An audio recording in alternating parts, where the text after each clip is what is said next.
పోటాపోటీ నిరసనలు. నిరసన ఎట్లయిద్ది అధికార పక్షం చేస్తే?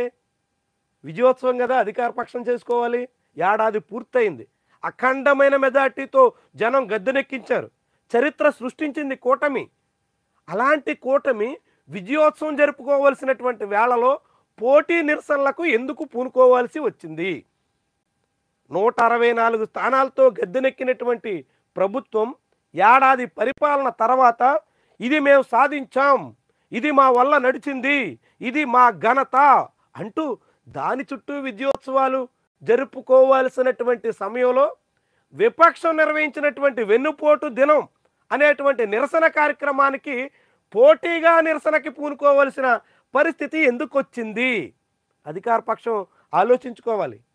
అధికార పార్టీ నిర్వహించాల్సింది, కూటమి పక్షాలు చేపట్టాల్సింది నిరసనలు కాదు, విజయోత్సవాలు. అంబరానంటేలా సంబరాలు ఉండాలి. ఎందుకంటే 100 రోజుల నాడే పండగ చేసుకున్నారు. 100 రోజుల పూర్తయినటువంటి పాలన సమయంలో ఇది మంచి ప్రభుత్వం అంటూ వాడవాడలా విస్తృతంగా ప్రచారం సాగించారు. మరి ఏడాది నాడు ఆ మంచి ప్రభుత్వం ఏమైపోయింది? ఇది మంచి ప్రభుత్వం అనేటువంటి నినాదం ఎందుకు వినిపించట్లేదు?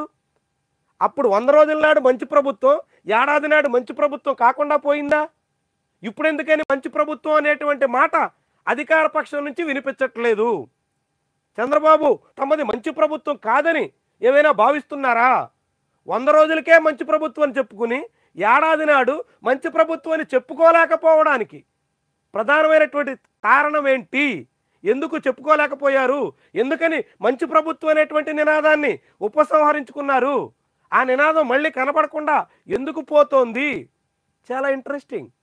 100 రోజుల నాడు మంచి ప్రభుత్వం అని వాళ్ళే చెప్పుకున్నారు. ఎవరు చెప్పలేదు ఇది మంచి ప్రభుత్వం అని. పెద్ద పెద్ద హోర్డింగ్స్ వేసి భారీగా ప్రకటనలు ఇచ్చి పత్రికల్లో ముద్రించి విస్తృతంగా చెప్పుకున్నారు. మరి 365 రోజుల నాడు ఇది మంచి ప్రభుత్వం అనేటువంటి మాట ఎక్కడికి పోయింది? ఎందుకని వినిపించట్లేదు? ఎందుకని కనిపించట్లేదు? ప్రభుత్వం చాలా ఇంట్రెస్టింగ్. నిన్న వెన్నుపోటు దినానికి పోటీగా వాళ్ళు పీడ విరగడై ఏడాది అనేటువంటి పేరుతో కార్యక్రమం చేసినట్టుగా ఇక్కడ మనం చూడొచ్చు.